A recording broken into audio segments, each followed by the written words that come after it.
అల్లరి పిల్ల వచ్చేసింది రోయ్, అందరినీ నవ్వించడానికి.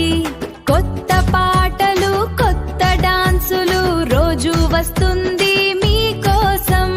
చూస్తూనే ఉండండి అల్లరి పిల్ల అఫీషియల్. అల్లరి పిల్ల, అల్లరి పిల్ల అఫీషియల్. హాయ్ అండి, నేను ఈరోజు అయితే ఏం చేయబోతున్నానో తెలుసా? చికెన్ దమ్ బిర్యానీ అండి. ఎలాగో మీరు థంబ్నెయిల్ చూసే ఉంటారు. అది ఎలా చేసుకోవాలో ప్రాసెస్ స్టార్ట్ చేసేద్దాం. చికెన్ 5 సార్లు శుభ్రంగా కడుక్కొని దాంట్లో కొద్దిగా పసుపు, కారం, ఉప్పు, అలాగే ఇంట్లో తయారు చేసుకున్న మసాలా పొడి వేసి ఈ మసాలాలన్నీ కూడా మాంసం ముక్కలకి బాగా పట్టేలా శుభ్రంగా కలుపుకోవాలి. కలిపేసుకోవడం అయిపోయిందండి. అయితే గిన్నెలోకి తీసి ఫ్రిడ్జ్లో పెట్టేద్దాం. ఎందుకంటే ఫ్రిడ్జ్లో పెట్టింది కర్రీ వండుకుంటే ముక్కది కూడా బాగా ఉడుకుతుంది, టేస్ట్ అయితే సూపర్ ఉంటుందండి. గిన్నెలోకి తీయడం అయిపోయింది, ఇంకా ఫ్రిడ్జ్లో పెట్టేద్దాం. హమ్మేసా ఫ్రిడ్జ్లో పెట్టేశాను. ఇప్పుడు రైస్ చేద్దాం. మనం దేంట్లో రైస్ వండుకుందాం అనుకుంటే దాంతో వాటర్ పెట్టుకొని జీలకర్ర, లామ్ మొగ్గలు, అలాగే బిర్యానీ ప్యాకెట్లో బిర్యానీ ఆకు ఉంటుంది కదండి, అది కూడా కొద్దిగా వేసుకుందాం. ఇవన్నీ వేసి ఉప్పు వేయకపోతే బాగోదు కదా. ఉప్పు, కొత్తిమీర కూడా వేసి వాటర్ను బాగా మరగనిద్దాం. మరిగిన తర్వాత అప్పుడు నెక్స్ట్ ప్రాసెస్ చూద్దాం. ఇదిగోనండి, నీటిలో బుడగలు వస్తున్నాయి, మరుగుతున్నాయి వాటర్. అయితే ఇలాగ రైస్ శుభ్రంగా కడుక్కున్నాను. రైస్ కూడా 2 times వాష్ చేస్తానండి. ఇప్పుడు మరుగుతున్న నీటిలో రైస్ వేద్దాం. వాటర్ ఏమి లేకుండా రైస్లో వేద్దామండి. అది బియ్యం కడుక్కున్నానని చెప్పాను కదా, ఆ బియ్యంలో నీళ్ళేం లేకుండా ఇందులోకి శుభ్రంగా వేసి కలిపేసుకుందాం అంతని.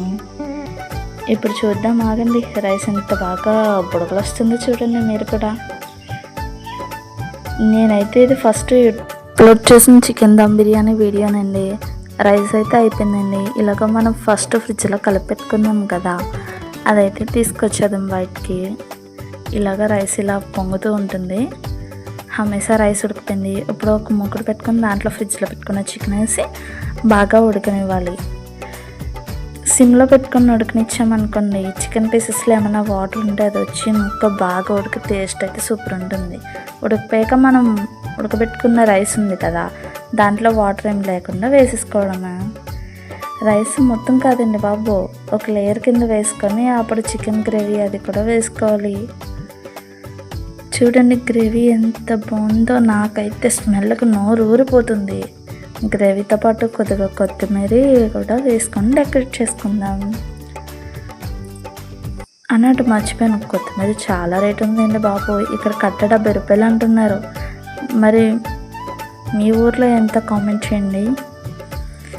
అలాగే ఇంతవరకు వీడియో చూసారంటే మీకు ఎంతో కొంత నచ్చే ఉంటుంది. ప్లీజ్ లైక్ ఇవ్వండి, అలాగే ఛానల్ని సబ్స్క్రైబ్ చేసి సపోర్ట్ చేయండి.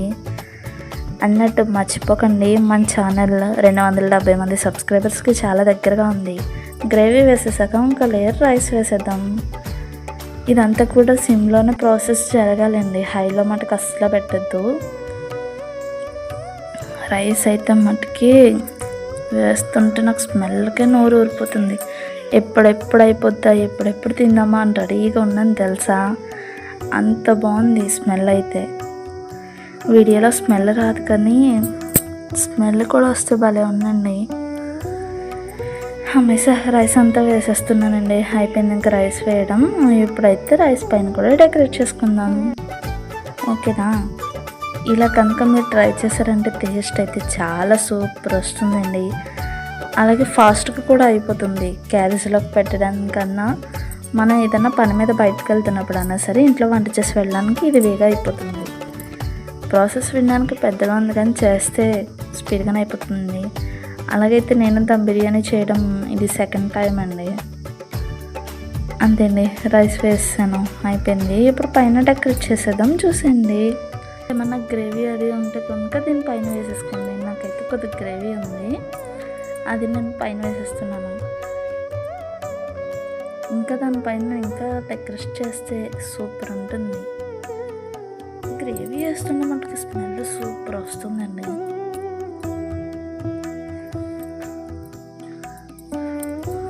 అమ్మ బిర్యానీ ఫాస్ట్గా ఉడికిపోమ్మ, తినేస్తాను.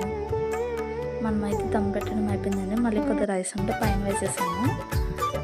వాటర్ ఏమి లేకుండా మనం వడకెట్టుకొని వేసుకోవాలి. కొత్తిమీర కూడా కొద్దిగా అలా అలా చల్లేస్తాం అనుకుంటారేమో అండి, ఇది ఫుడ్ కలర్ కాదు. ఫుడ్ కలర్ లేదని కారం కొద్దిగా వాటర్లో కలిపేసి ఇలా వేసానండి. స్పైసీగాను ఉంటుంది, హెల్దీగాను ఉంటుంది. ఇంతవరకు వీడియో చూసారంటే ఎంతమంది